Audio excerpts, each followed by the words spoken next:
నమస్తే welcome to RTV నేను Sachin Kaleshwaram project ముఖ్యంగా మేడిగడ్డ సెంట్రిక్ గా నిప్పులు రాజుకుంటున్నాయని చెప్పుకోవాలి రాజకీయాలకు సంబంధించి మాటల తూటాలు పేలుతున్నాయి దీనికి ఆజ్యం పోసినట్టుగా CAG report comptroller and auditor general ఇచ్చిన రిపోర్ట్ ని అసెంబ్లీలో ప్రవేశపెట్టింది తెలంగాణ కాంగ్రెస్ ప్రభుత్వం ఈ నేపథ్యంలో ఇప్పుడు ఇది మరింత హాట్ టాపిక్ గా మారింది ఇంతకీ కాళేశ్వరం ప్రాజెక్ట్ ఏంటి అనే దగ్గర నుంచి మొదలుపెట్టి ఈరోజు వచ్చిన కాగ్ రిపోర్ట్లో ఉన్న అంశాలకు సంబంధించి ప్రతిదీ ఆ పాయింట్ టు పాయింట్ మీ ముందుంచే ప్రయత్నం చేస్తుంది ఆర్టీవీ ఇన్ఫాక్ట్ ఇదే అంశానికి సంబంధించి ఆ వివరాన్ని అందించడానికి మనతో పాటు లైవ్లో జాయిన్ అవుతున్నారు పాత వెంకటరమణ నీటిపారుదల శాఖ ఇంజనీర్గా పనిచేశారు వెంకటరమణ గారు నమస్తే అండి వెల్కమ్ టు ఆర్టీవీ నమస్కారం రమణ గారు కాళేశ్వరం ప్రాజెక్టు ముఖ్యంగా మేడిగడ్డ కేంద్రంగా హాట్ టాపిక్గా మారిందని చెప్పుకోవాలి తెలంగాణకు సంబంధించి చిన్నపిల్లల వారి నుంచి పెద్దవాళ్ళ వరకు కూడా ఒక హాట్ టాపిక్గా మారిన పరిస్థితి ఆ విజువల్స్ కూడా చూస్తున్నాం మేడిగడ్డకు సంబంధించి కాళేశ్వరం ప్రాజెక్ట్కి బీటల బారినది దాంతోపాటు ప్రభుత్వం వెళ్ళింది ఇవన్నీ చూసాం సో అన్నిటికన్నా ముందు కాళేశ్వరం ప్రాజెక్ట్ అంటే ఏంటి అని ఒక బేసిక్ క్వశ్చన్ కనుక వినిపిస్తే కనుక మీరు ఒక్కసారి మా కోసం ఎక్స్ప్లెయిన్ చేసి చూపించే ప్రయత్నం చేస్తారా ఒకసారి దీనికి సంబంధించి చూసే ప్రయత్నం చేద్దాం సరే ఈ కాళేశ్వరం ప్రాజెక్ట్కి సంబంధించి అసలు ఏంటి అని చూద్దాం కాళేశ్వరం ప్రాజెక్ట్ అంటే ఒకసారి నాకు చూపిస్తారా డ్రాయింగ్ వేసి తప్పకుండా అండి కాళేశ్వరం ప్రాజెక్ట్ అంటే మొత్తము 28 ప్యాకేజీలు అన్నమాట అప్పుడు కూడా 28 ప్యాకేజీలు ఉన్నాయి అప్పుడు ప్రాణహిత చేవెళ్ళ సుజలా స్రవంతి అన్నప్పుడు కూడా 28 ప్యాకేజీలు ఉన్నాయి ఇప్పుడు కూడా 28 ప్యాకేజీలు ఉన్నాయి ఒకసారి డ్రాయింగ్ చేసి వాటిని ఎక్స్ప్లెయిన్ చేసి ఐ విల్ ఎక్స్ప్లెయిన్ ఎందుకంటే ఇది మొత్తం ఎక్స్ప్లెయిన్ చేసిన తర్వాత మీరే మనకు ప్రజలే డిసైడ్ చేస్తారు దీన్ని అసలు ప్రాజెక్ట్ ఎందుకు కట్టారు మరి రిపేర్ అవసరమా లేదా అనేటువంటి విషయం కూడా మీరే చెప్తారు ఆ రకంగా మనం దీన్ని తెలుసుకునే ప్రయత్నం చేద్దాం తప్పకుండా సో ఇది వైన్గంగా సో ఇక్కడ వార్దా ఓకే ఈ రివర్స్ లో ఇది వార్దా ఇది వార్దా ఇది వైన్గంగా అది వైన్గంగా సో ఇది ప్రాణహితగా మారుతుంది సో ఇక్కడ గోదావరిలో కలుస్తుంది అన్నమాట ఇది గోదావరి సో ఇక్కడ ఇంద్రావతి ఇక్కడ జాయిన్ అవుతుంది ఓకే ఈ మధ్యలో ఇక్కడ మేడిగడ్డ ఈ పాయింట్ మేడిగడ్డ ఇది మేడిగడ్డ ఇక్కడ కాళేశ్వరం టెంపుల్ ఉంటుంది టెంపుల్ ఓకే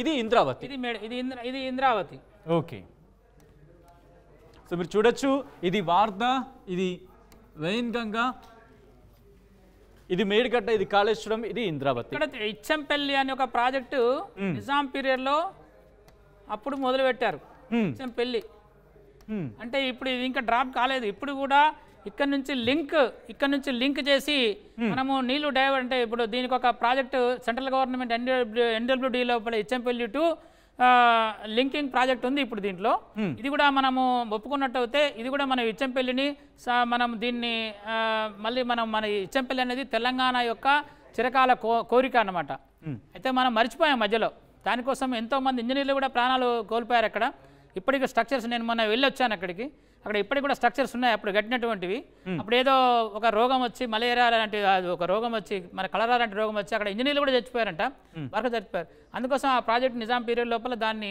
ఆపడం జరిగింది ఇచ్చంపల్లి అనేటువంటిది మన తెలంగాణకి ఒక చిరకాల వాంఛ ఎట్లా పోలవరం ఎట్లా ఆంధ్రాకి ఎట్లనో దీని కూడా అటువంటిది ఈ ఇచ్చంపల్లి అనేటువంటిది సో ఇది మర్చిపోయాం తెలంగాణ వచ్చిన తర్వాత ఇచ్చంపల్లి మొత్తం దీనికి కేటాయించిన వాటర్ని కూడా మనం దాన్ని సున్నా చేసి పడేసాం ఇచ్చంపల్లి అనేది మన స్కోప్లో లేదు రైట్ లేకుండా దాన్ని ఏం చేసామంటే ఈ వైన్గంగా ఈ ప్రాణహిత ఇది దీన్ని ప్రాణహిత అంటాం దీని తర్వాత ఇది ప్రాణహిత ఓకే ఇది కిందికి డైరెక్షన్ ఫ్లో ఇది ఇటు ఇది వారదా ఇంకొకటి కూడా నేను చెప్పాలి ఈ వారదా ఈ పైనుంచి వస్తుంది మహారాష్ట్రలో సో ఇక్కడ పెనుగంగా వస్తుంది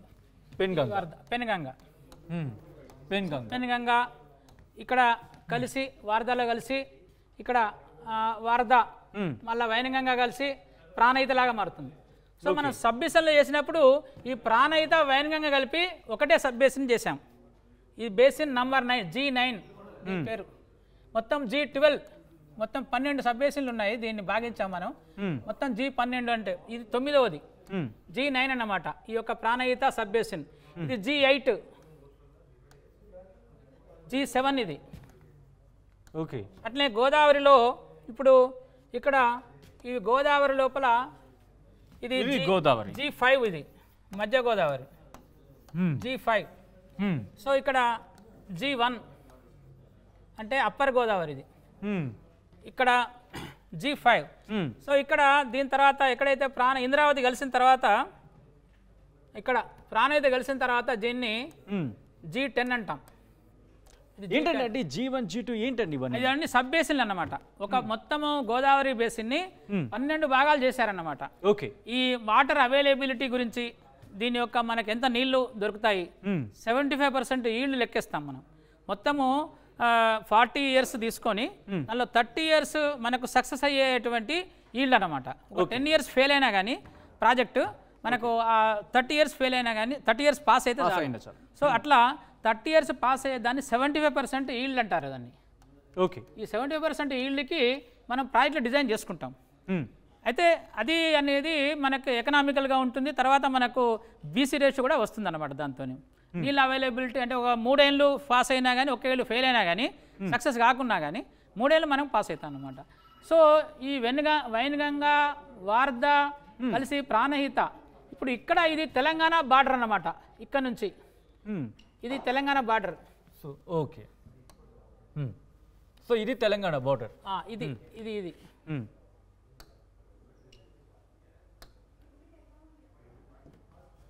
ఇది ఇది ఇది తెలంగాణ బార్డర్ అన్నమాట. ఇదంతా కూడా అటు ఇటు మహారాష్ట్ర ఉంటుంది, ఇటు తెలంగాణ ఉంటుంది. ఓకే, అది కూడా ఒకసారి చూపిద్దాం. ఓకే. ఇది మహారాష్ట్ర, ఇది మహారాష్ట్ర, ఇటు తెలంగాణ. సో తెలంగాణలో కూడా ప్రాణహిత ఉంది. అదేంటిదంటే పెద్దవాగు. ఇది ఇక్కడ పెద్దవాగు. ఈ పెద్దవాగు అనేది ఇట్లా వస్తుంది, ఇక్కడ జాయిన్ అవుతుంది. ఇది పెద్దవాగు. ఇది కూడా ప్రాణహితలో పార్టే. ఇది తెలంగాణ ప్రాణహిత అనొచ్చు దీన్ని. సో ఒక్కసారి చూసే ప్రయత్నం చేద్దాం. ఈ పెన్గంగా వెళ్ళి వార్ధలో కలుస్తుంది. పెన్గంగా వార్ధ కలిసిన వాటర్ వైన్గంగా మొత్తం ఇక్కడ కలిసిన తర్వాత ఇది ప్రాణహిత. ఇక్కడ కూడా పెద్దవాగు కలుస్తున్న పరిస్థితి, if I'm not wrong. Yes, ఇది ప్రాణహితగా ఇది కాళేశ్వరం దగ్గర చేరుతున్న పరిస్థితి అని చెప్పుకోవాలి. గోదావరిలో ప్రాణహిత కలిసిన తర్వాత ఇక్కడ గోదావరి అన్నమాట. ఇదంతా గోదావరి. ఇక్కడ ఇంద్రావతి కలుస్తుంది. ఇక్కడ ఓకే, ఇంద్రావతి. ఇప్పుడు దీని తర్వాత ఇచ్చంపల్లి అనేటువంటిది చాలా మన చిరకాల కోరిక. అది తెలంగాణకి పోలవరం ఎట్లనో మనకి ఇచ్చంపల్లి కూడా మనకు కావాలి. అది నేను చూడాలనుకుంటున్నాను. నేను మరి అది నేను చూసిన తర్వాత నేను నాకు ఇది ఇచ్చంపల్లి అనేది నాకు కూడా కోరికగా ఉంది. ఇది ప్రాజెక్ట్ కావాలని. NWDA లోపల దీన్ని ఇడిచిపెట్టలేదు సెంట్రల్ గవర్నమెంట్. ఇప్పటికి కూడా ఆలోచనలో ఉంది. ఇచ్చంపల్లి లోపల ప్రాజెక్ట్ కట్టి దాన్ని డైవర్ట్ చేయాలి వాటర్ అని చెప్పి, గోదావరి వాటర్ని. సో ఇది మనకి టూకీగా ఇటువంటిది. దీనిలో ఇంకొకటి కూడా మానేరు అని ఇక్కడ ఒక నది వస్తుందండి. ఇది వచ్చి గోదావరిలో కలుస్తుంది. మానేరు. ఇది మానేరు. ఓకే. సో ఇవి మనకు మెయిన్గా ఈ యొక్క మనకి ఫ్లో జరిగేటివి. సో దీంట్లో ప్రాజెక్టులు కూడా ఎక్కడెక్కడ ఉన్నాయి అనేటువంటిది మనం ఒకసారి చూద్దాం. ఇలా ప్రాజెక్ట్ ఎక్కడ ఉన్నాయి అనేది ఈ అప్పర్ గోదావరి, మిడిల్ గోదావరిలో కలర్ మార్చి చూపించే ప్రయత్నం చేద్దాం. ఎస్, ఇప్పుడు ప్రాజెక్టులకి సంబంధించి చూసే ప్రయత్నం చేస్తున్నాం. మీకు రెడ్ మార్క్లు ఇక్కడ కనిపించబోతోంది. ఇప్పుడు ప్రాజెక్ట్కి సంబంధించి SRSP. సో ఇది SRSP. అంటే శ్రీరామ్ సాగర్ ప్రాజెక్ట్. అది సదర్మాట్ ఖానాపూర్ ప్రాజెక్టు. ఎస్. తర్వాత ఎల్లంపల్లి. ఇది ఏమన్నారు? ఇది సదర్ అని రాస్తున్నాను స్పేస్ కోసం. ఖానాపూర్ ప్రాజెక్ట్. అది ఇది ఖానాపూర్ అంటారు, ఖానాపూర్ ఊర్లో ఉంది కాబట్టి. ఇది ఎల్లంపల్లి. శ్రీపాద సాగర్. నేను దీనిలో టెక్నికల్గా పనిచేస్తాను 2004లో ప్రమోషన్ అండ్ డిఈగా. సో ఇక్కడ మానేరులో కలవక ముందు ఇక్కడ సుందిల్ల కట్టారు. సుందిల్ల కాళేశ్వరంలో భాగంగా, కొత్త కాళేశ్వరం దీంట్లో. ఇక్కడ అన్నారం.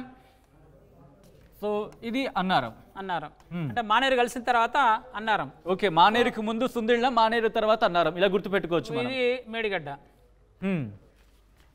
ఇది ఒక్కసారి ఇక్కడ మేడిగడ్డ, ఎందుకంటే ఎస్. ఇది కూలంకషంగా ఏంటంటే ఇక్కడ మానేరు మీద మనకి ఇక్కడ కలర్ మారుద్దాం అంటారా? ఒక్క నిమిషం. మరి ఇక్కడ ఎల్ఎండి, ఎంఎండి, యుఎండి 3.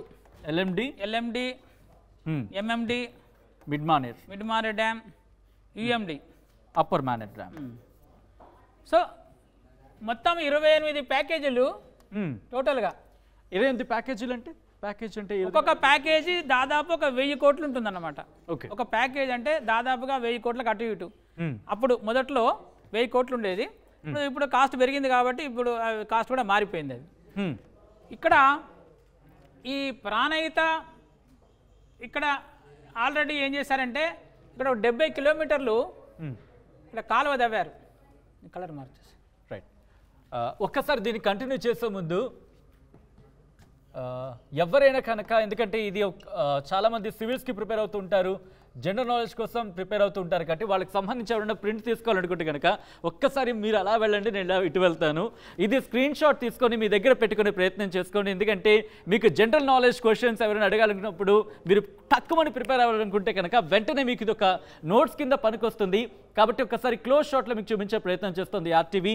గోదావరి మీద ఎటువంటి ప్రాజెక్ట్స్ ఉన్నాయి, ముఖ్యంగా పెన్గంగా, వార్దా, వైన్గంగా, ప్రాణహిత కలిసి కాళేశ్వరానికి సంబంధించి ఇక్కడ కూడా ఒక్కసారి నేను క్లియర్గా రాసే ప్రయత్నం చేస్తాను. ఎందుకంటే కాళేశ్వరం అనే పదం ఇక్కడ కనిపించట్లేదు కాబట్టి ఒక్కసారి నేను రాసి చూపించే ప్రయత్నం చేస్తాను. ఎస్, కాళేశ్వరానికి సంబంధించి ఇది కాళేశ్వరం. నేను పక్కకు వెళుతాను. టెంపుల్ అది కాళేశ్వరం టెంపుల్ ఇది. సో ఇది ఒక్కసారి మీరు ఒకసారి చూడొచ్చు. ఇది ప్రాణహిత. ఒక్కసారి ఇది ప్రాణహిత. ఒక్కసారి హోప్ ఇది క్లియర్గా ఉందనుకోవచ్చు. ఒక్కసారి ఎవరైనా కనుక నోట్స్ కింద మీరు దాచుకోవాలనుకుంటే కనుక దీన్ని హ్యాపీగా మీతో పాటు ఉంచుకోవచ్చు. ఒక క్లియర్ పిక్చర్ వస్తుంది. పెన్గంగా అంటే ఏంటి, వార్దా అంటే ఏంటి, ఈ రెండు కలిసి ఎక్కడ కలుస్తాయి, ఈ మొత్తం ఈ మూడు వెళ్ళి పెన్గంగా వెళ్ళి వార్దాలో కలుస్తుంది, వార్దా వెళ్ళి వైన్గంగా అంటే వార్దా వైన్గంగా రెండు కలిసి ప్రాణహితగా మారుతాయి. అది కాళేశ్వరం టెంపుల్ ఉంటుంది కాబట్టి దానికి కాళేశ్వరం పేరు పెట్టారు. అది దాంతోపాటు గోదావరి మీద ఏ ప్రాజెక్ట్స్ ఉన్నాయి, ఎస్ఆర్ఎస్పి ఉంది, సదర్ ఉంది, ఎల్లంపల్లి, సుందిల్ల ఉంది, అన్నారం ఉంది. మొత్తం ఇవన్నీ వేళ అక్కడ కింద డౌన్లోకి వస్తే మేడిగడ్డ ఉంటుంది. అలాగే మానేరుకి ముందు సుందిల్ల, మానేరు తర్వాత అన్నారం. ఇది సింపుల్గా గుర్తుపెట్టుకోవచ్చు. ఇక మానేరు మీద ఎల్ఎండి, ఎంఎండి, యుఎండి అంటే lower Maner, mid Maner, upper Maner, ఈ మూడు ఉన్నాయని చెప్పి ఇంత ఈజీగా గుర్తుపెట్టుకో. ఇక G1 నుంచి G12 అంటే కనుక ఇప్పుడే రమణ గారు చెప్పినట్టు ముఖ్యంగా ఈ 12కి సంబంధించి ఒక 40 ఉన్నా అనుకుందాం. 40లో ఒక 10 ఫెయిల్ అయిపోయినా ఒక 30 సక్సెస్ అయితే చాలు. వాటికి సంబంధించి వాటిని గుర్తిస్తారు, వాటికి సంబంధించి రైట్. కంటిన్యూ. ఇంకొక నది ఇక్కడ మనం మిస్ అయిపోయాము. మంజీరా కూడా ఇక్కడ వచ్చి కలుస్తుంది ఎస్ఆర్ఎస్పి పైన. ఓకే. ఇక్కడ ఎన్ఎస్పి అంటే నిజాం సాగర్ ఉంటుంది, సింగూర్ ఉంటుంది. నిజాం సాగర్. ఓకే, నిజాం సాగర్. ఇది సింగూర్. ఆ మధ్యలో మంజీరా ఉంటుంది. ఈ మధ్యలో మంజీరా ఉంటుంది. ఇంకా ఈ మధ్యలో ఒకటి గన్పూర్ ఆనికట్టు ఉంటుంది. ఇది మంజీరా. మనకు వాటర్ తాగేది మన అవే మంజీరా నీళ్ళు తాగేది. గన్పూర్ ఆనికట్టు ఉంటుంది అక్కడ. గన్పూర్ కాస్త ఇది. సో ఇదంతా ఏంటంటే మనం గూగుల్లో ఎర్త్లో అయితే క్లియర్గా అంటే స్కేల్ ఉంటుంది కాబట్టి అన్ని కూడా మనం కవర్ చేసుకోగలుగుతాము. ఇది కొంచెం బోర్డు మనకి చిన్నగా అయిపోయింది కాబట్టి అవును దాన్ని. సో కానీ క్లియర్ పిక్చర్గా చెప్పాలంటే కాళేశ్వరం గురించి మాట్లాడుకున్నప్పుడు మనకు ప్రధానంగా కనిపించేది ఇక్కడ సుందిర నుంచి మనకి సెంటర్గా కనిపిస్తుంది. సుందిర నుంచి మేడిగడ్డ, ఇటు ప్రాణహిత నుంచి. ముఖ్యంగా మీరు అన్నట్టుగా దగ్గర ప్రాణహిత చెవుల గురించి మాట్లాడుకుని తుమ్మిడిహేటి గురించి కూడా మనం మాట్లాడుకుంటున్న పరిస్థితి ఉంటుంది కాబట్టి ఇది కాళేశ్వరానికి సంబంధించి. కాళేశ్వరం అంటే ఏంటి అంటే కనుక ఇది ఒక క్లియర్ పిక్చర్ కింద చెప్పుకోవచ్చు. రమణ గారు, అట్లే పెద్దవాగు మీద కొమ్రం భీం ప్రాజెక్ట్ అని ఇక్కడ ఉందండి. కొమ్రం భీం. ఒక్క నిమిషం అండి, ఒక్క నిమిషం. ఇది రెడ్. ఓకే, కలర్ మారుద్దాం అంటారు. ఇది కొమ్రం భీం ఎస్కేబిపి. తర్వాత జగన్నాథ్పూర్ అని ఒక ప్రాజెక్ట్ ఉంది ఇక్కడ. జగన్నాథ్పూర్ అంటే ఇంక ఇది పూర్తి కంప్లీట్ కాలేదు. కొమ్రం భీం అయితే కంప్లీట్ అయిపోయింది. ఇక్కడ దాదాపు ఒక 100 TMCల నీళ్లు ఈ తెలంగాణ ప్రాణహితలో ప్రవహిస్తాయి ప్రతి సంవత్సరం. It is the master plan ఆ మాస్టర్ ప్లాన్ కూడా నా దగ్గర ఉంది. ఈ G9 ప్రాణహిత మన తెలంగాణ అన్నమాట. G9 ప్రాణహిత తెలంగాణ ఏరియాలో ఒక 100 TMCలు, దాదాపు ఒక 10 TMCలు మాత్రమే ఇక్కడ SKBPలో వాడుతున్నాం మనం. ఓకే, ఇక్కడ ఒక 5-6 TMCలు. ఇక్కడ PPR ప్రాజెక్ట్ అని ఒకటి ఉంటుంది. ఇక్కడ ఇక్కడ ఇక్కడ ఇక్కడ ఒక సబ్ దీనిలో మనం కలర్ మార్చాలి. ఓకే, ఇక్కడ జగన్నాథ్పూర్ కింద PPR అనే ఒక ప్రాజెక్ట్ ఉంటుంది. తర్వాత ఈ పైన వట్టివాగు ఉంటుంది SKBP కింద. ఇక్కడ ఒక స్ట్రీమ్ ఇక్కడ జాయిన్ అవుతుంది. ఇక్కడ వట్టివాగు, తర్వాత చలిమలవాగు ఉంటాయి. ఇక్కడ వట్టివాగు, చలిమలవాగు, PPR. సో ఇవన్నీ నేను పనిచేసిన ప్రాజెక్టులు ఇవి. PPR కూడా నేను పనిచేశాను. తర్వాత SKBPలో మొత్తం ఇన్వెస్టిగేషన్ అంతా మేము చేయడం జరిగింది. ఇక్కడ కూడా వట్టివాగు, తర్వాత చల్మలవాగు. రైట్, మీరు అన్నట్టుగా ఎందుకంటే తెలంగాణ అంటేనే వాగులు వంకలు కావచ్చు, లేకపోతే నదులకు సంబంధించిన ఆ కట్టు చూస్తూ ఉంటాం. అయితే ఇంత మనం మాట్లాడుకుంటూ ప్రాణహిత చేవెళ్ళ నుంచి అంటే తుమ్మిడిహెడ్డి గురించి మాట్లాడుకుంటూ కాళేశ్వరం గురించి మాట్లాడుకుంటున్నాం కాబట్టి ఎందుకు ఆ ప్రాజెక్ట్ని ఎక్కడ ఆపేశారు, తర్వాత దీనికి సంబంధించి కాళేశ్వరానికి సంబంధించి ఎంతవరకు ప్రోత్సాహం కాన్సున్నాయి, దాని గురించి చెప్పి ప్రయత్నించేద్దామండి. 2005లో నేను డీ టెక్నికల్గా ఉన్నప్పుడు ఒక బృందం, మన రిటైర్డ్ ఇంజనీర్స్ బృందము, వెంకటరామారావు గారు హెడ్ అంటే అప్పుడు ఆ టీంలో ఉన్నారు. ఆయన దీన్ని ప్రాజెక్టుని మన రాజశేఖర్ రెడ్డి అప్పుడు జలయజ్ఞం జరుగుతున్నది. ఆ జలయజ్ఞం లోపల మనకు తెలంగాణకి ఒక ప్రాజెక్ట్ కావాలని మనం కోరుకున్నాము. ఒక నేషనల్ ప్రాజెక్టు ఇచ్చంపల్లి అవుతలేదు కాబట్టి ఈ యొక్క ప్రాణహిత నీళ్ళని మనము డైవర్ట్ చేయడానికి, ఎందుకంటే ప్రాణహిత నుంచి దాదాపు ఒక 283 TMCలు ఇక్కడ మనకు అవైలబిలిటీ ఉంది. 283 TMCలు ఇన్ ప్రిన్సిపల్ క్లియరెన్స్ కూడా మనకు CWC వాళ్ళు ఇచ్చారు. అంటే ఇక్కడికి వచ్చిన అనుమానం అంటే వ్యూవర్స్ లాగా నాకు వచ్చిన అనుమానం ఏంటంటే ఇప్పుడు పెన్గంగ వార్ద ఈ వైన్గంగ కలిసిన తర్వాత మనకి 283 TMCలు అంటే మనకి ఎగ్జాక్ట్లీ ఓకే డన్. ఎందుకంటే ఆ వైన్గంగ వార్ద ఇవన్నీ కూడా మహారాష్ట్రలో ఉన్నాయి. మహారాష్ట్ర కూడా విదర్భ మన తెలంగాణ లాగానే బాగా బ్యాక్వర్డ్ ఏరియా అన్నమాట. సో వాళ్ళు వాడుకోకుండా, వాళ్ళు సర్ప్లస్ వాటర్ అన్నమాట. ఇది వాళ్ళు వాడుకోకుండా వాళ్ళు మనకు పంపిస్తున్నారు. ఆల్ రిమైనింగ్ వాటర్ లోపల మనకు ఈ 283 వాటర్ మనకు అవైలబుల్ ఉంది. ఓకే, వాళ్ళు ప్రాజెక్టులు కట్టుకోలేదు కాబట్టి ఇక మనం కట్టుకుంటే వాళ్ళు ఫ్యూచర్లో వాళ్ళు కట్టుకోవడానికి లేదు. కాబట్టి మనకు అవకాశం ఉంది అక్కడ 283 TMs తీసుకోవడానికి. సో 283 ప్రాజెక్ట్స్ దృష్టిలో పెట్టుకొని మనము 160 TMCకి 180 TMCకి మనము అప్పుడు ప్లాన్ చేసాం. 90 days into 2 డైలీ 2 TMC ఆ ప్లాన్ చేసి అప్పుడున్న గవర్నమెంట్ ఇక్కడ 28 ప్యాకేజీలు చేసింది అనమాట మొత్తం. ఓకే, కలర్ మారుద్దాం కాస్త హైలైట్ చేసి చూపించండి. ఎల్లంపల్లి వరకు ఇక్కడ నుంచి ఒక 5 ప్యాకేజీలు, ఎల్లంపల్లి వరకు 5 ప్యాకేజీలతో ఎల్లంపల్లి వరకు. సో ఇట్లా 5 ప్యాకేజీలు ఇక్కడ దీనిలో పోయడం ఎల్లంపల్లిలో. దీంట్లో 3 ప్యాకేజీలు మాత్రము ఎర్త్ వర్క్ ప్యాకేజీలు అన్నమాట. ఇక్కడి వరకు 2, 3.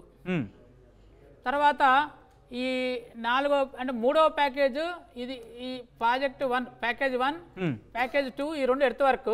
ఇక్కడ ప్యాకేజ్ 3 అనేది బ్యారేజ్ అన్నమాట. Okay, barrage. ప్యాకేజ్ 4 మళ్ళా ఎర్త్ వర్క్.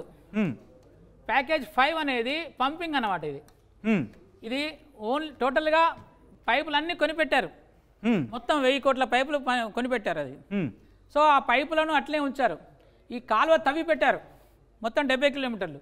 సో ఇక్కడ ఒక అక్యుడేట్ కట్టాలి, అక్యుడేట్ కట్టలేదు. స్ట్రక్చర్స్ కట్టుకుంటే ఈ మధ్యలో మనకు వాగులు ఉన్నాయి. ఇక్కడ ఈ పెద్ద వాగు తర్వాత ఒక బెజ్జూరు వాగు అని వస్తుంది. ఓకే, ఇక్కడ బెజ్జూరు వాగు అని వస్తుంది. ఇక్కడ ఈ బెజ్జూరు వాగు దీనికంటే ముందే వస్తుంది బెజ్జూరు వాగు. సో ఇంతకంటే ముందు కౌటాల వాగు వస్తుంది. ఇట్లా వాగులు ఉన్నాయి 1, 2, 3. దీని తర్వాత ఈ పిపి రావు ప్రాజెక్ట్ ఇది ఒక వాగు ఉంటుంది. తర్వాత నెన్నెల వాగు ఉంటుంది. ఇక్కడ ఇంకొక వాగు ఉంటుంది నెన్నెల వాగు, ఇట్లా జాయిన్ అవుతుంది. తర్వాత ఇక్కడ మనకు జైపూర్ వాగు సుందిల లోపల, ఇక్కడ జైపూర్ వాగు ఇక్కడ సుందిలలో కలుస్తుంది అన్నమాట. ఇక్కడ ఒక వాగు కలుస్తుంది. సో ఇవన్నీ కూడా వీటికి ఇవి క్రాస్ చేసుకుంటూ ఈ కెనాల్ తవ్వినరు. ఈ కెనాల్ తవ్వడం జరిగింది. సో ఇలా దీనికి సంబంధించి ఇక్కడ పూర్తి చేసుకున్నారు, దీన్ని పక్కన పెట్టారు, కాళేశ్వరానికి వచ్చేసారు. ఇది పూర్తిగా జరిగింది. అయితే తెలంగాణ వచ్చినందువల్ల మనకు ఒక పెద్ద ఒక దౌర్భాగ్యమైనటువంటి పరిస్థితి అన్నమాట. తెలంగాణ వచ్చింది, ప్రాణహిత చేవెళ్ళ లింక్ను మనకు కాకుండా చేసింది. తెలంగాణ వచ్చిన తర్వాత మనం కొంచెం సోయి తెచ్చుకొని ఇది కంప్లీట్ చేసుకున్నట్టు అయితే తొందరగా అయ్యేది. ఎందుకంటే ఇప్పుడు ఆంధ్రాలో మనం చూస్తున్నాం, ఇప్పుడు పట్టిసీమ కానీ తర్వాత వాళ్ళు కట్టినటువంటి పోతిరెడ్డిపాడు కానీ వాళ్ళు 11 TMCని 44 TMCకి దాన్ని పెంచుకొని ఇవాళ రోజుకు 8 TMCలు, రోజు 4 TMCలు బదులు రోజు 8 TMCలు కొట్టుకునే. మీరు అన్నట్టుగా బేసికల్గా ఏమంటారంటే భగీరథ గురించి మాట్లాడుకుంటుంటారు, గోదావరికి సంబంధించి గంగను భూకి తీసుకొచ్చిన భగీరథ కింద మాట్లాడుతూ ఉంటే కనుక కాళేశ్వరం విషయంలో గ్రావిటీ కాకుండా ఎందుకు పైకి అంటే కింద తీసుకెళ్ళి పైకి తీసుకువెళ్ళడం, దాంతోపాటు ఒక్కసారి మనం మ్యాప్కి వెళ్దాం, మ్యాప్కి వెళ్ళి దీనికి సంబంధించి మాట్లాడుకునే ప్రయత్నం చేద్దాం. వెంకటరమణ గారు, కాళేశ్వరం ప్రాజెక్టు ఎత్తిపోతల పథకం అనేది ఏర్పాటు చేసుకుంది ప్రభుత్వం. ఎంతవరకు అనుకున్న లక్ష్యాన్ని సాధించిందా లేదా? ముందుగా ఏమనుకున్న లక్ష్యాలు, ఆ లక్ష్యాన్ని సాధించిందా? ఒక దురుద్దేశము దీంట్లో జలయజ్ఞము కాంగ్రెస్ పీరియడ్లో అయితేనేమి, తర్వాత గవర్నమెంట్కి వచ్చిన తర్వాత తెలంగాణ ప్రభుత్వం వచ్చిన తర్వాత అయితేనేమి, జలయజ్ఞం పేరిట ఘనయజ్ఞం జరిగింది తప్ప దీంట్లో నీళ్ళు ఇచ్చిన పాపాన పోలేదు. కొంచెం ఒక్కసారి అటువైపు తిరుగుదామండి. జలయజ్ఞము అనేది 2004లో ప్రారంభించారు రాజశేఖర రెడ్డి గారు. 2004లో ప్రారంభించినప్పుడు కూడా ఇది ధనయజ్ఞము అని చెప్పేసి దాన్ని రకరకాల కామెంట్లు వచ్చాయి, అది ప్రూవ్ అయింది కూడా. ఎందుకంటే నేను ఒక ప్రాజెక్టులో పనిచేశాను, ఎల్లంపల్లి ప్రాజెక్టులో. దాదాపు 1000 కోట్ల స్కామ్ జరిగింది ఒకటే ప్రాజెక్ట్ లోపల. అది పేపర్లో కూడా బెంచ్ మార్క్ని మార్చేసి 381 కోట్లు మార్చేసి ఆ ప్రాజెక్ట్ని అప్పనంగా 381 కోట్లు కాంట్రాక్ట్కి ఇవ్వడం జరిగింది. ఒక 2 lakh acresకి దాని ప్రాజెక్ట్ అనమాట. ఈవెన్ ఆయకట్టును కూడా తగ్గించారు. దాంట్లో ఈ యొక్క ఆయకట్టు లేకుండా, అంటే నెట్వర్క్ లేకుండా కూడా దాన్ని కూడా డిలీట్ చేసి పెట్టేశారు. దాదాపు ఏదైతే ఈ ఇష్యూ వచ్చిన తర్వాత ఇక మళ్ళీ ఫర్దర్గా బెంచ్ మార్కులు మార్చేటువంటి పరిస్థితి రాలేదు. అప్పుడు కొంత నాకు తృప్తి ఏంటంటే ఆ ప్రాజెక్టులో ఏదైతే ఈ బయటపడ్డదో ఆ స్కాము, అప్పట్లో 35 కోట్లే బోఫోర్స్ కుంభకోణము, అంతకంటే 10-12 రెట్లు ఎక్కువ ఇది ఈ స్కాము. కాళేశ్వరం గురించి అంటున్నారా? ఎల్లంపల్లి లోపల. రైట్, ఒక్కసారి కాళేశ్వరం గురించి మాట్లాడుకున్నప్పుడు, ఎందుకంటే CWC రిపోర్ట్ వచ్చింది, దాని గురించి కూడా వెళ్లే ముందు అంటే కాళేశ్వరానికి సంబంధించి ఎటువంటి టార్గెట్లు పెట్టుకుంది ప్రభుత్వం, ఆ టార్గెట్స్ రీచ్ అయిందా?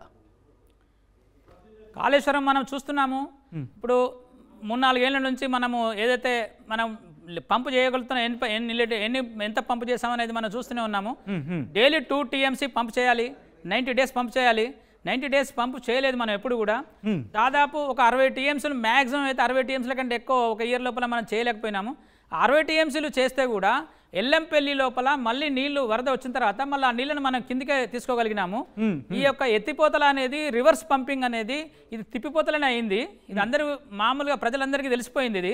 అంతేకాకుండా ఈ ఎలక్షన్ ముందట ఏదైతుందో, అంతకుముందు పోయిన సంవత్సరం కూడా, ఇంతకుముందు కొండపోచమ్మ అప్పుడు కూడా ఆ కాలువను నీళ్లు వదిలినప్పుడు ఆ కొండపోచమ్మ కాలువ తెగిపోయి ఆ వెంకటాపూర్ ఏదో విలేజ్ ఉంది, ఆ వెంకటాపూర్ ఆ మొత్తం విలేజ్ మొత్తం సబర్జ్ అయిపోయింది.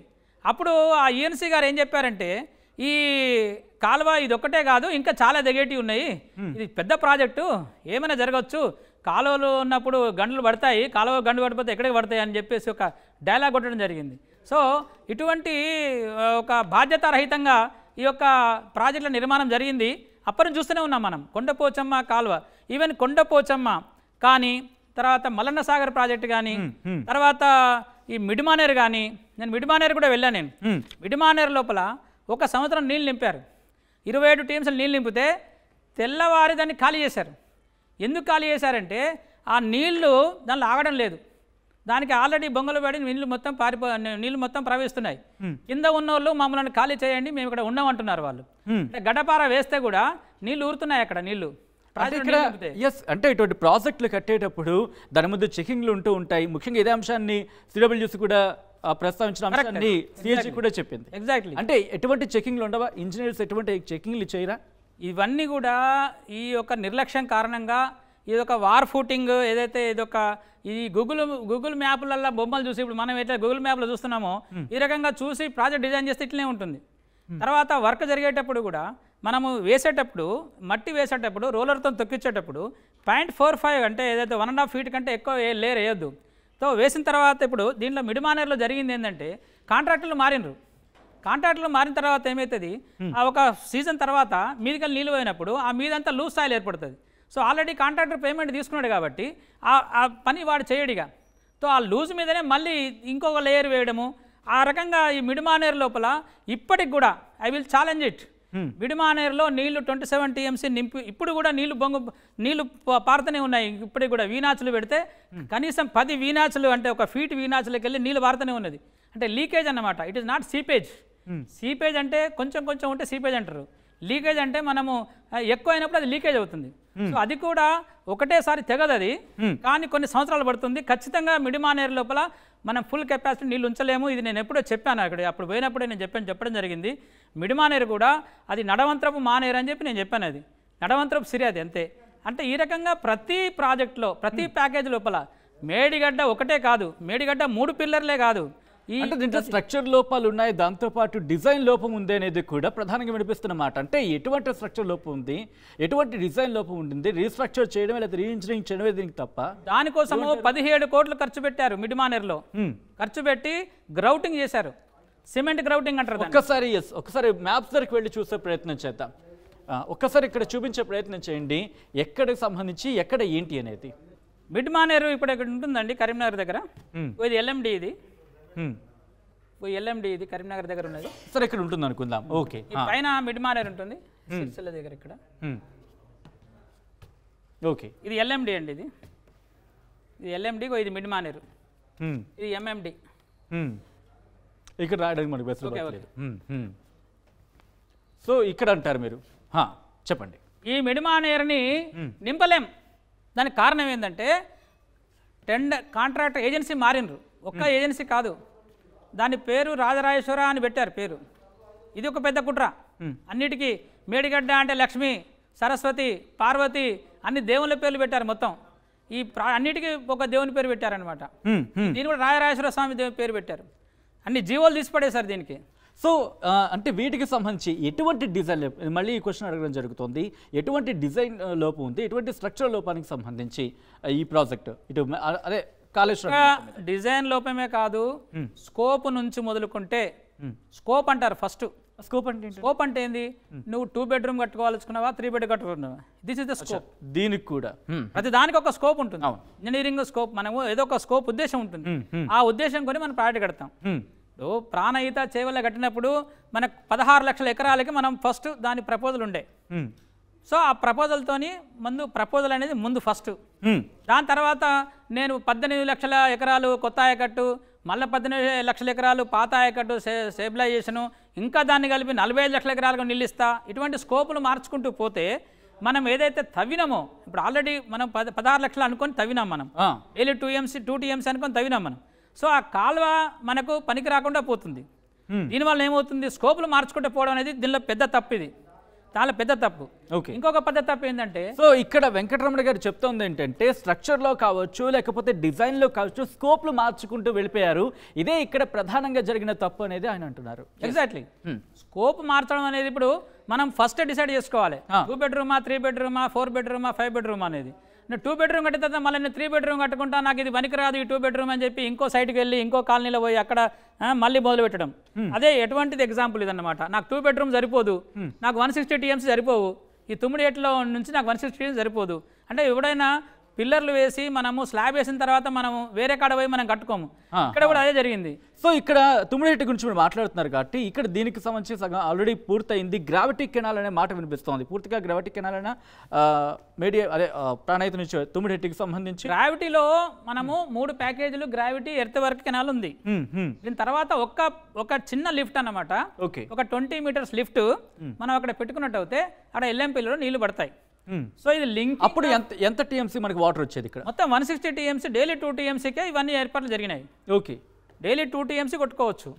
ప్రాణహితలో నీళ్లు ఉన్నాయి, గోదావరిలో నీళ్ళు లేవు. అదే ప్రాణహిత నీళ్లు గోదావరికి వస్తేనే నీళ్లు. ఒకవేళ మనం 9 నుంచి కొట్టినట్టు అయితే ఇక్కడ ఈ మేడిగడ్డ ఇక పనికిరాదు. అందుకోసము అక్కడ బ్యారేజ్ కడతలేడు. ఇక్కడికి వచ్చినట్టు ప్రాణహిత నుంచి మళ్ళీ మేడిగడ్డకు వచ్చి మేడిగడ్డ నుంచి అన్నారం సుందిళ్ళ మళ్ళీ ఎందుకని ఇదంతా బూస్టప్ చేయడం కోసం ఎస్టిమేట్ బూస్టప్ చేసి కాంట్రాక్టర్కి 10% కమిషన్ ఉంటుంది SSR రేట్లలో. కానీ ప్రభుత్వం అనుకున్న లక్ష్యం బాజాప్తా గవర్నమెంటే కమిషన్ ఇస్తుంది. ఒక పని చేస్తే కాంట్రాక్టర్కి 10% కమిషన్ ఇస్తుంది. ఆ రేట్లలో ఇది ఇన్క్లూడ్ అవుతుంది. సో 1,00,000 కోట్లు పని చేస్తే 10,000 కోట్లు కాంట్రాక్టర్ జేబులోకి పోతాయి. అంటే ఇప్పుడు సరే ఆ కాంట్రాక్ట్ కాదు, ఆ విషయం కాస్త పక్కన పెట్టిన సందర్భం అనుకుంటే కనుక ఇప్పుడు ఈ లిఫ్ట్ చేయడం ఏదైతే మేడిగడ్డ ఉందో అన్నారన్స్ ఉందో లిఫ్ట్ చేయడం ద్వారా లాభమా నష్టం అంటే మీరు దాదాపు నష్టం అంటున్నారు. కానీ ఇప్పుడు కన్స్ట్రక్షన్ జరిగిపోయింది, వర్కింగ్లోకి వచ్చింది, ఇప్పుడు మళ్ళీ ఇబ్బంది అయిన పరిస్థితి. అది పునరుద్ధరణ జరిగే అవకాశం ఉంటుందా? ఇప్పుడు రిపేర్స్ ఉన్న పరిస్థితి ఉంది, రిపేర్లు జరుగుతాయా? పునరుద్ధరించవచ్చా దాన్ని? ఇప్పుడు బట్టతల మీద ఒక వెంట్రుక ఉందంట. ఆ వెంట్రుకను మంగళ షాప్కి పోతే వాడు ఏం అడిగిండంటే కట్ చేయాలన్నా కొరగాలన్నా అడిగిండంట. లేదంటే వాడు ఏం చెప్పిండంట, దానికి పెయింట్ వేయమని చెప్పిండంట, మనం రంగు వేయమని చెప్పిండంట. అది పరిస్థితి. ఇవాళ మేడిగడ్డ పరిస్థితి ఏంటంటే బట్టతల మీద వెంట్రుకలాగా ఉంది. అది దానికి రంగు వేసుకొని దానికి మనకు టూరిజం ప్లేస్ లాగా పనికొస్తుంది తప్ప దాన్ని మనము నీళ్లు లిఫ్ట్ చేయలేము. ఒక లిఫ్ట్ చేయాలనే ఉద్దేశం ఉంటే ఆ మేడిగడ్డ కూడా అవసరం లేదు, బ్యారేజ్ కూడా అవసరం లేదు, అక్కడ అంత పెద్ద బ్యారేజ్ అవసరం లేదు. డైలీ 2 TMC వచ్చినప్పుడు ఫ్లో ఉన్నప్పుడు గోదావరి లోపల దాన్ని మనం లిఫ్ట్ చేసుకోవచ్చు. ఈ అన్నారము సుందిల్లా ఇవి కూడా ఏం అవసరం లేదు. డైలీ దిక్కున నీళ్ళు అక్కడ పోసుకోవచ్చు. పోసుకొని ఇప్పుడు దేవాదలో మనం చేస్తున్నట్టుగానే అక్కడ బ్యారేజ్ వితౌట్ బ్యారేజ్ ఆల్సో ఈ పంప్స్ ఆపరేట్ చేసుకోవచ్చు. ఈ పంప్స్ని మనము ఈ ఆపరేట్ చేసుకొని ఎల్లంపల్లి నింపుకోవాలి. ఎప్పుడు లిఫ్ట్ పంపింగ్ సామర్థ్యాన్ని కూడా అనవసరంగా పెంచారనేది CAG రిపోర్ట్లో ఉంటుంది.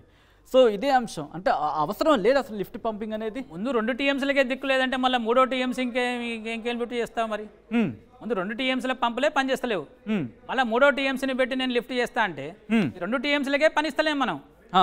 దీనికి పని ఎప్పుడు వస్తుంది? గోదావరిలో నీళ్లు లేనప్పుడు, ప్రాణహితలో నీళ్లు ఉన్నప్పుడు. సో దాదాపుగా ఇదంతా గోదావరి బేసినే కాబట్టి ప్రాణహితలో కొంచెం గొప్ప తేడా ఉండొచ్చు తప్ప లీన్ ఫ్లోస్ ఉంటాయి. ప్రాణహితలో లీన్ ఫ్లోస్ ఉంటాయి తప్ప ఫ్లడ్ టైంలో యాక్చువల్గా ఈ ఏదైతే ప్రాణహిత ఉందో ఈ ప్రాణహిత గోదావరి కలిసిన కాడ ఈ ప్రాణహిత గోదావరి ఎక్కడైతే కలిసిందో ఇక్కడ ఈ గోదావరి ఎంత ప్రవాహం ఉందో ఈ ప్రాణహిత కూడా అంతే ప్రవాహం ఉంటుంది. ఓకే, దాని క్యాచ్మెంట్ ఏరియా చూస్తే కూడా దాని మొత్తము యాక్చువల్ దీన్ని ప్రాణహిత అనాలనా గోదావరి అనాలనా అనేటువంటిది ఒక సంశయం కూడా మనకు వస్తుంది అనమాట. ప్రాణహితలో ఎంత ఎమ్మెబడి ఉందో అంత ఎమ్మెబడి ఉంటుంది. సో వాళ్ళు అంటుంది ఏంటంటే పూర్తిగా అయితే ₹1 ఖర్చు పెడితే మనకి అందుతోంది 52 పైసలు మాత్రమే అని చెప్పి కాగ్ రిపోర్ట్ అంటే సామాన్య మానవుడికి అర్థమయ్యేలా చెప్తోంది. నేను 52 పైసలు కూడా కాదు, నాకు చెప్తే నేను 52 పైసలు కూడా అని చెప్పను. ఎందుకంటే ఈ బీసీ రేషియోలు అన్ని మేము చాలా వర్కౌట్ చేసి ప్రాజెక్టులు తెచ్చుకోవడానికి పనికొస్తాయి. బీసీ రేషియో అనేది నేను రూపాయి పెడితే నాకు రూపాయి వస్తే చాలు, రూపాయి పెడితే రూపాయి వచ్చినా చాలు. అట్లయితేనే మనకు చెరువు కానీ ఏదైనా ప్రాజెక్ట్ శాంక్షన్ అవుతుంది. కానీ ఇక్కడ నేను ₹52 కూడా వస్తాయని చెప్తలేను. ఇప్పుడు చూస్తున్నాం కదా మనం. కానీ 462 దాదాపు 400 కోట్ల పైచిలకు ఖర్చు పెడితే కనుక అది పనులు జరగచ్చు అనే మాట వినిపిస్తోంది. ముఖ్యంగా if I'm not wrong CAG రిపోర్ట్లో కూడా ఇదే మాట ఉన్నట్టుగా తెలుస్తోంది. అవుతుందా అంటే మీరు అన్నారు అవదని చెప్పి మేడిగడ్డ రిపేర్ చేయని అవసరం లేదు. బ్యారేజ్ చేయకుండానే 2 TMC లిఫ్ట్ నేను చేస్తా.